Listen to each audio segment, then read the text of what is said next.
आप लोग मेरे सत्संग में आते हैं, मैं अपनी कॉन्शियंस को साफ रख के आपको सत्संग कराता, बगैर किसी जाति मान, जाति गरज, जाति मतलब के लिए, क्योंकि मैं संत सदगुरु हूं, सच्चा ज्ञान दिया जाता हूं। मेरे जिम्मे ड्यूटी है, तेरा रूप है अद्भुत अतरज तेरी उत्तम देही, जब कल्याण जगत में आया परम दयाल सुने। तो जो आदमी तुम बूढ़ी बूढ़ी मेरे पास आज, कपूर सिंह आंखें खोल,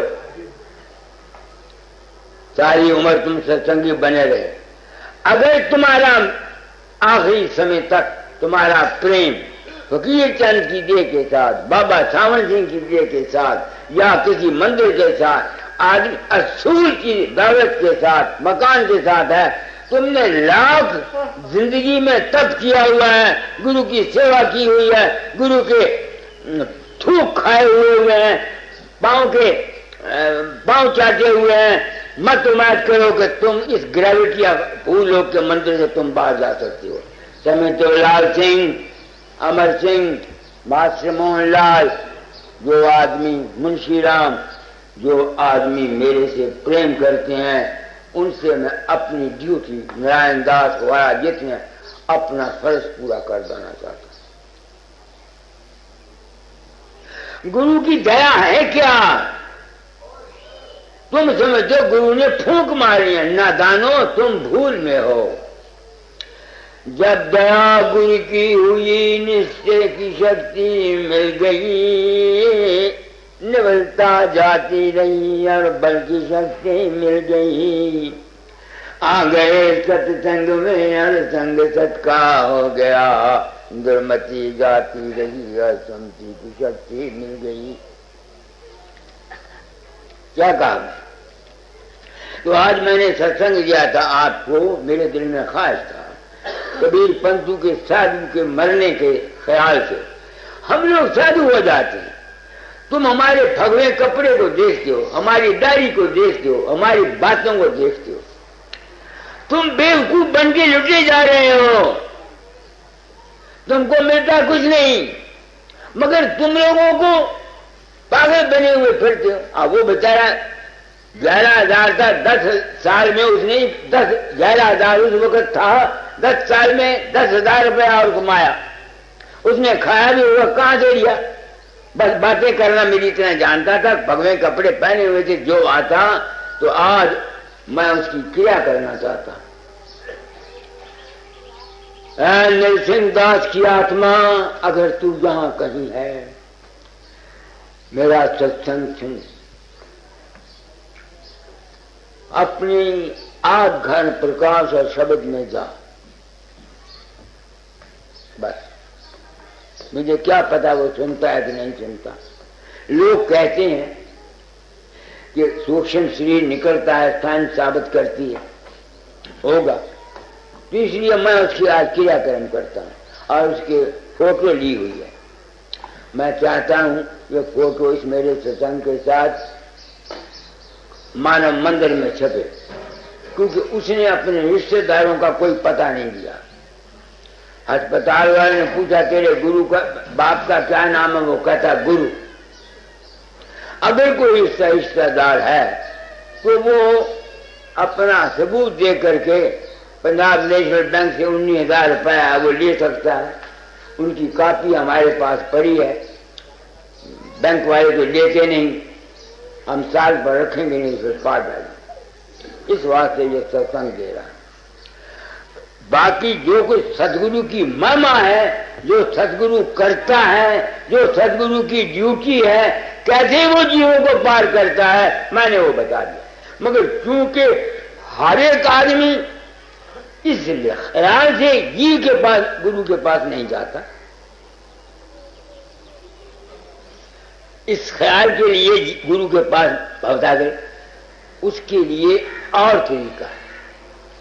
उसके लिए एक तो भवसागर से पार होना, एक भवसागर में तरना। कबीर ने कहा गुरु लगावे भव के तीर, यानी वो भवसागर से पार कर। तो मैंने बता दिया कोई शख्स लाओ तुम दान करो, पुण्य करो, जो मर्जी चाहे करो, नाम जपो, शब्द सुनो, अगर मरते समय तुम्हारा प्रेम गुरु की देह के साथ है, उसके डेरे के साथ है, तुम लाख हर खूखा रुपया गुरु के दरबार में दिया हुआ है, क्योंकि तुम्हारा प्रेम उसके देह के साथ है, तुम्हारे मन में वजनी होगा और वजनी होने के कारण ग्रेविटी ऑफ अर्थ तुमको पार नहीं ले जाएगी। साइंस का असूल है, कौन रोक सकता है इसको? लाख तुम वेद पढ़ो, लाख तुम गीता पढ़ो, मैं हैरान होता हूं। बाजे वक्त गीता अर्जुन ने 18 अध्याय कृष्ण के मुंह से सुने, भागवत कहती है वो नरक में गया। गुरु अर्जुन देव ने लिखा, प्रभ सिमरन से पतवंते, प्रभ सिमरन से धनवंते, प्रभ शरण से दुश्मन चले। उनके भाई ने उनके साथ वो दुश्मनी की जिसका अंजाम सब दुनिया देखती है। मैं जाऊं तो किधर जाऊं? मैं हूं रिसर्चर, मेरे वहम का कोई जवाब नहीं देता। तुम लाख गीता पढ़ो, लाख ग्रंथ साहब पढ़ो, लाख सुखमनी साहब पढ़ो, मुझसे तो, मगर जब तक तुम्हारा अमल ठीक नहीं है तुम इस भवसागर से पार नहीं जा सकते।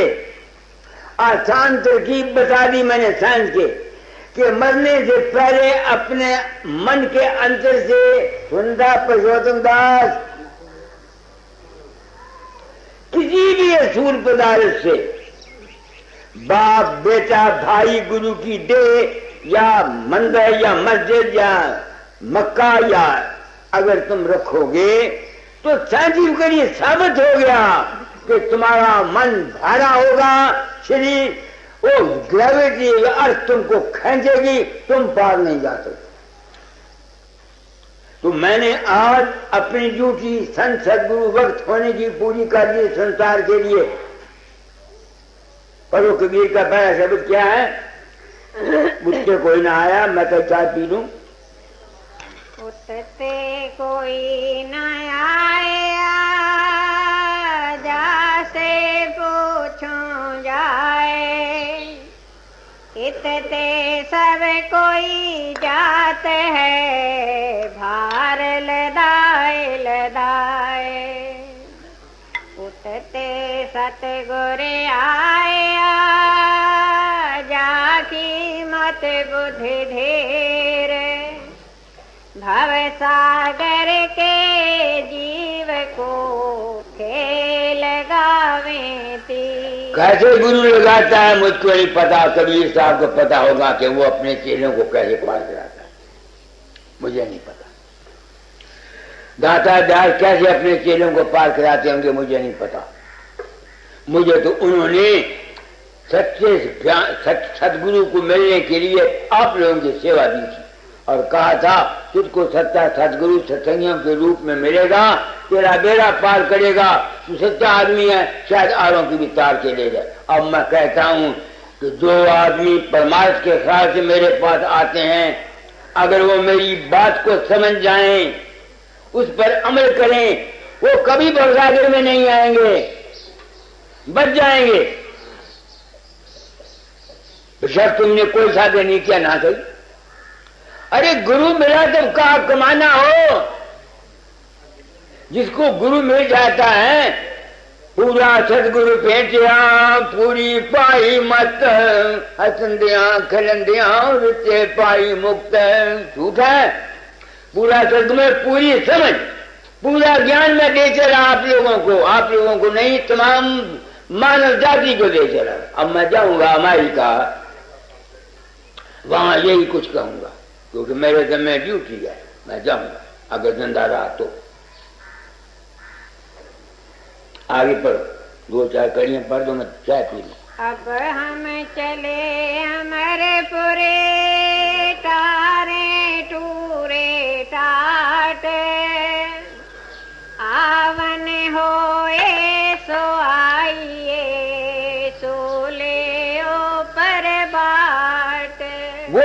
की बात है। और सारे ये जितने तल्लकात थे सारे तोड़ दिए, जितने तल्लकात थे सारे तोड़ दिए, सारे चूड़े काट के। यही मैंने बात एक ही है, मैंने साइंस के असूल से आसान बता दिया, लंबी झगड़े की बात नहीं रखी। आगे सोले ऊपर घर करे विष का करे आहार, ताको काले कहा करे 8 पहरे होशियार। एक ही बात है, जब आदमी आप कभी बैठो तो सारी अटैचमेंट अपनी ग्रास मैटर से छोड़ दो। कहां जाओगे? अकेले रह जाओगे। सूर्य पे घर किया ना किया, तुम्हारी अटैचमेंट किसी के सूर्य पे चढ़ा हुआ आदमी होता है, उसकी अटैचमेंट नहीं होती, रह सकता रहता है। एक उन्होंने मजहब के तौर पर कहा, मैंने साइंस के तौर पर कह दिया। बिल्कुल आसान है, जिसकी मर्जी चाहे। अच्छा, अब रह गया दूसरी बात, आप दुनियादार हैं। इस भवसागर में तरने का क्या इलाज है, ये कहना चाहते। ये भवसागर में हमारा ख्याल काम करता है, विचार, आशा। ख्याल में बड़ी ताकत है। जिस आशा को लेकर, अच्छी आशा को लो, अच्छी आस में अपना जीवन गुजारो। उस अच्छी आस ये है, अपना भला चाहो, अपने परिवार का भला चाहो, अपने मुल्क का भला चाहो, अपने ग्वालियों का भला चाहो। किसी के खिलाफ दुश्मनी, अदावत, द्वेष, नफरत मत रखो, क्योंकि तुम्हारे ख्याल में ताकत है। तो जैसा तुम्हारा ख्याल है वैसा तुम्हारा हाल होगा। तो मैंने सबसे एक चीज पाई है, आसान से की, कि अपनी जाती गरज के लिए किसी को धोखा, फरेब, 420 हेरा फेरी मत करो, तुम्हें कोई तकलीफ नहीं होगी। क्योंकि हमको जो सजा मिलती है या जजा मिलती है वो हमारे अपने ही ख्याल की होती है। तो जिस शख्स अपनी जाती गरज के लिए किसी को तंग नहीं करता, वो पाप भी कोई नहीं करता। दुनिया के व्यवहार में ये सब कुछ करना पड़ता है। मैजिस्ट्रेट बैठा हुआ होता है, मुकदमा उसके पास आता है, किसी को फांसी दे देता है, किसी को कैद देता है, उसी को पाप है। सवाल सिर्फ अपनी जाती यही वजह है कि मैं अपनी जाती जिंदगी के लिए कोई भी हेरा फेरी नहीं करता। जो कुछ है तुम्हारा ख्याल। सबसे पहली बात यह है, तुम्हारी वासना है। जिस वासना को लेके, जिस नीयत को लेके तुम काम करोगे, उसका फल तुमको मिलेगा। अब मेरे पास कितने आदमी आते हैं, सब अपनी औलाद से दुखी हैं। वो कहता है मेरा मुंडा आया था, मेरा लड़के नहीं काम करते, मेरे ये नहीं कर। मैं उनसे पूछता हूं, तुमने किस नीयत से औरत के पास गए थे? क्या औलाद पैदा करने के लिए गए थे? तुम तो गए थे स्वाद के लिए, अपने विजयकार के लिए। ये ਤੁਹਾਡੇ मुंडे नलायक हो गए तो रोंदे कानू हो? जो कुछ तुमने किया हुआ उसको भुग दो। सोचो मैंने क्या कहा। जैसे तुम हो उसके संस्कार तुम्हारी औलाद में जाएंगे। मैं नाम नहीं लेना चाहता, अपने अपने अंदरों में दाखिल होकर देखो। तो इस दुनिया में सबसे पहले जीवन को सुख बनाने के लिए क्या है? औलाद को औलाद की नीयत से पैदा करो, बस। जो आदमी जिस नीयत से जो काम करता है उसको वो मिलती है। हम लोग नीयत से औलाद पैदा करते हैं, बताओ मुझे। तो फिर अगर औलाद नालायक होती है तो जिम्मेवार कौन? कोई नहीं। एक तो दुनिया में सुखी रहने का पहला इलाज ये है। दूसरा ये है कि अपने बच्चों को प्योन लगाओ, अच्छी संगत दो, मगर संगत भी उसकी रहनी चाहिए जो बामिल हो। दूसरा ये ड्यूटी है। तीसरी ये है, तुम्हारी जो कमाई है वो अपनी है, किसी को तंग करके नहीं होनी चाहिए। दुकानदार सौदा बेचते हो, अमीर आया उसको पूरा तोड़ के दिया, एक में या भोला भाला आ गया उसको ठगी की कम दिया। ऐसे आदमियों को बरकतें नहीं होती हैं। ये ठीक है कि 4 दिन के लिए 4 पैसे आ जाते हैं, मगर उसका अंजाम ठीक नहीं होता। जैसा ख्याल वैसा हाल। गृहस्थ में रहने के लिए क्या है? अपने ख्याल को ठीक रखो। यही वेद कहते हैं, शिव संकल्पमस्तु। अच्छे ख्याल रखो, जहां तक हो सके खुशी का जीवन काटो, अपनी जबान से किसी के दिल न दुखाओ। यही कबीर ने कहा है, जो शख्स पढ़ो कबीर का शब्द, अब मैं भूला रे भाई सतगुरु मेरे जुगत लिखाई। अब मैं भूला रे भाई सतगुरु मेरे जुगत लिखाई। जानता हूं कि मेरे सत्संग के आप लोग अधिकारी नहीं हैं, पर आप अधिकारी हों या ना हो मुझे क्या, मैंने तो अपनी ड्यूटी पूरी करनी है। जो फर्ज मेरे पर लगाया गुरु ने, मैं वो पूरा कर देना चाहता हूं। कोई उससे फायदा उठाए या ना उठाए, मैं उसका ठेकेदार बन के आया हूं।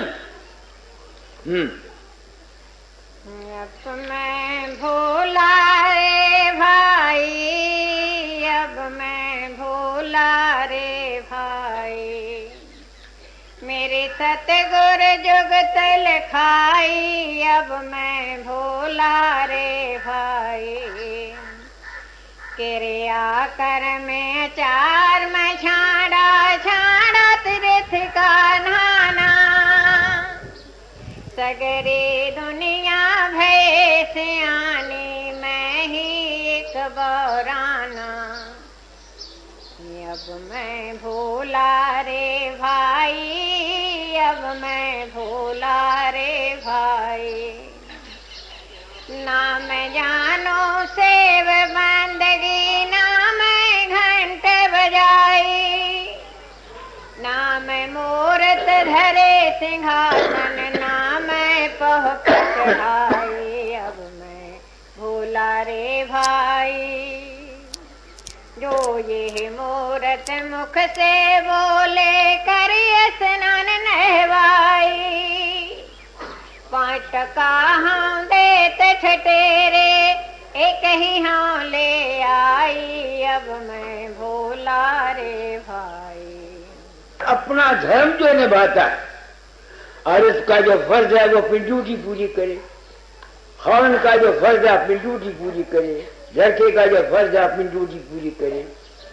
तो इस वास्ते गृहस्थ आश्रम में रहते हुए क्या है, वेद मार्ग शिव संकल्पमस्तु, कल्याणकारी शब्द का ख्यालात रखना। तो अपनी ड्यूटी पूरी करनी चाहिए, फंसना नहीं, ड्यूटी अपनी पूरी करो। तो जो आदमी अपने फर्ज को पूरा नहीं करता, एक आदमी है और मंदिर में जाती है, गुरु के पांव भी दबाती है, घर में आके खत्म से लड़ती है, बच्चों से लड़ती है। तुम मुझे कहो वो भक्ति नहीं है, मैं नहीं मानता, बुरा ना मान। ये बात सच्ची। गो अब जमाना बदल गया, मगर आदमी को कोशिश करनी चाहिए कि जहां तक हो सके बैठी हो, तुम आती हो, मैं तुम्हें एक ही गुरु बताता हूं, अपने घरों में शांति रखा करो। तीसरी नई चीज जो मैं तुम लोगों को बताना चाहता हूं, मेरी बात सुन लो। जो मेरे चेहरे में आई। मेरे पास बड़े बड़े नौजवान 28 साल के कई आले स्कूल मास्टर बड़े बड़े कहते बाबा ये अशांत। जो चोर होता है ना डाकू, उसको अगर पुलिस का इंस्पेक्टर बना दिया जाए ना, वो चोरों को खूब पकड़ता है। मैं खुद गंदा इंसान था। 13 वर्ष की उम्र में मेरी शादी हुई, 16 वर्ष की उम्र में गृहस्थ में फंसा, तो अशांति तो मेरे हिस्से में आनी थी, मुझे पता नहीं था। 1905 में मैंने नाम लिया। 1916 तक सवाए प्रेम के गाने या रोने के मुझे कुछ नहीं अंदर में नजर आया, ना प्रकाश न शब्द। सिर्फ रोता ही था या प्रेम से पुकार करता था, बस ये बगैर चला गया। सिवाय 2 दफा घर में आ, मेरा मानसिक शीख ब्रह्मचर्य रहा। ये मैं भाषण नौजवान तबका को, लड़कियों को, लड़कों को देना चाहता हूं अपने दर्द दिल से, अपना मुंह काया करके। 12 साल के बाद उस वक्त मेरी फोटो देख लो अंदर कैसी बनी हुई है। वापस आया, हालांकि मैंने बीने सुनी हुई थी, मार प्रकाश देखे हुए थे। वो बीने सुनी प्रकाश देखे मेरे किस काम आए? मैं तो घर में स्वाद में फंस गया। ये तो सिर्फ बच्चा पैदा करने की नीयत से मैं उसके पास जाता तो मुझे तकलीफ न होती, मैं तो विषय में फंस गया। वो मेरी शांति चली गई, वो मेरी शांति चली गई। समझ नहीं आती कि मुझे क्या हो गया। तो एक जगह 2 आदमी हाउस से मेरे पास आए। दाता उन्होंने सवाल किया कि दाता दादा का फकीर चंद से पूछ लो। मैं आप अशांत था, मैंने कहा मुझे कुछ नहीं आता, जाओ दाता दादा आए तुम जाओ। वो चले गए। उन्होंने जो कुछ मैंने कहा दाता को लिख दिया। दादा जाए उनको लिखा कि उसको फकीर चंद के पास से कुछ नहीं मिला, उसको मेरे पास से भी कुछ नहीं मिलेगा। अब वो खत लेके मेरे पास सुनाम में आए, मेरे दिल में नफरत आई। मैंने कहा कैसा गुरु इसे मैं चूंकि भगत हूं, मैं तो तमूरा लेके बैठ गया उस माया के दरबार के आगे, रोया। अंदर से मेरी आवाज आई, फकीर चंद ये ऐब है तेरे में। मैंने 5 साल अपने आप को कंट्रोल किया, फिर भी 2 बच्चे पैदा कर दिए, फिर मैंने कंट्रोल किया। तो अगर तुम लोग शांति चाहते हो तो तुमको मैं बता देता हूं, नौजवानों, लड़कियों, अपने मानसिक और शीघ्र ब्रह्मचर्य को वक्त के पहले मत गवाओ। कल मैंने एक किताब पढ़ी है, 40 बूंद खून की 40 दिन में 1 बूंद बीज की बनती है। कल एक मेरे पास पैम्फलेट आई है, वहां लिखा हुआ है 40 बूंद खून की जो हमारे अंदर होती है, 40 दिन के बाद वो 1 बूंद बीज की बनती है।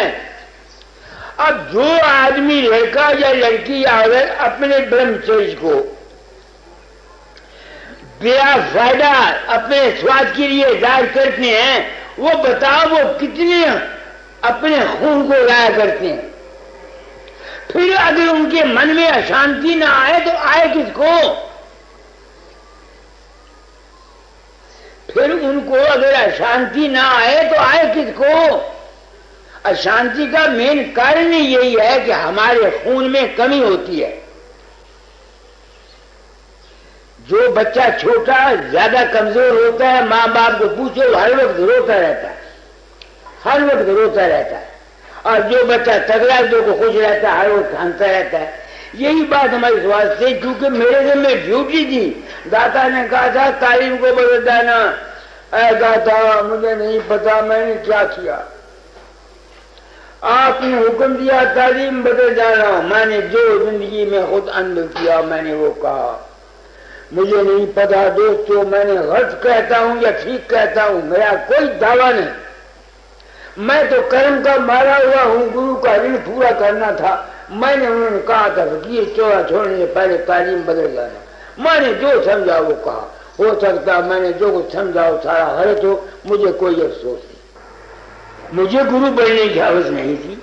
अगर मुझे गुरु बनने की हवस होती या कोई मैं भी पर्दा रखता, आज लाखों करोड़ों रुपया का मालिक होता, गद्दियां होती, एयर कंडीशन मेरे कमरे होते, मेरे नीचे कारें होती, जितना मर्जी चाहे मैं तुम लोगों को ठग के रुपया ले जाता। बात सच्ची कहता। तो मैं क्या कहना चाहता हूं गृहस्थ में, अपने बाल बच्चों को और खुद, तुम 4-4 बच्चे तुम्हारे हो गए, 5-5 बूढ़े हो गए, अब भी तुम काम को नहीं छोड़ते, तो फिर तुम्हारी सेहतें बिगड़ेंगी, फिर तुमको या तो गुरु लूटेंगे या डाक से लूटेंगे, और क्या करेगा। ये सोच लो मेरी बात को मैं क्या कह रहा हूं। यह है दुनिया के जिंदगी के में जीने का राज।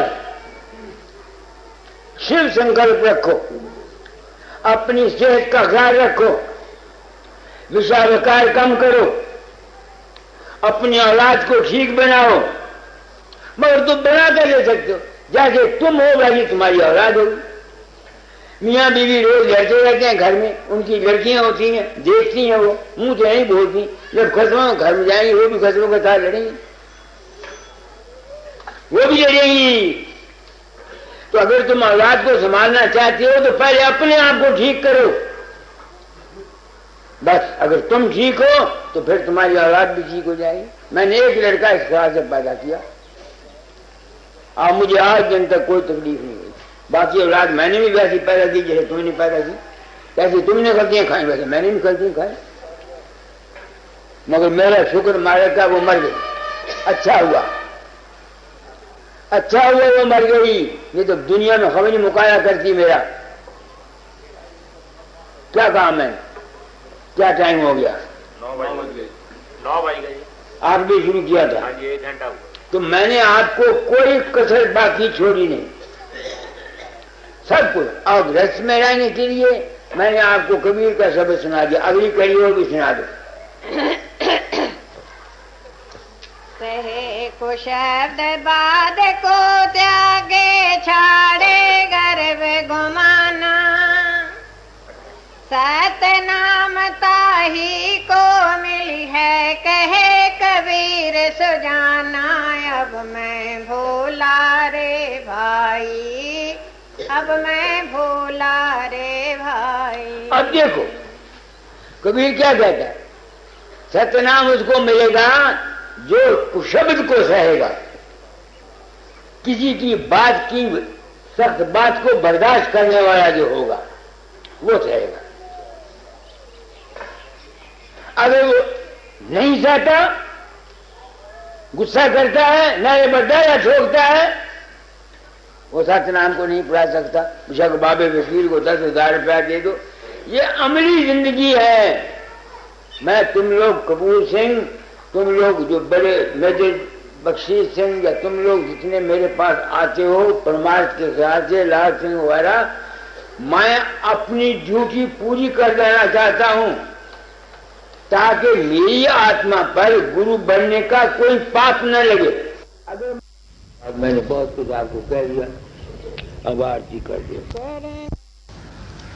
शरण शरण की वंदना नित कोई और न काम, गुरु बसो चित आए मेरे, बख्श दो निज नाम।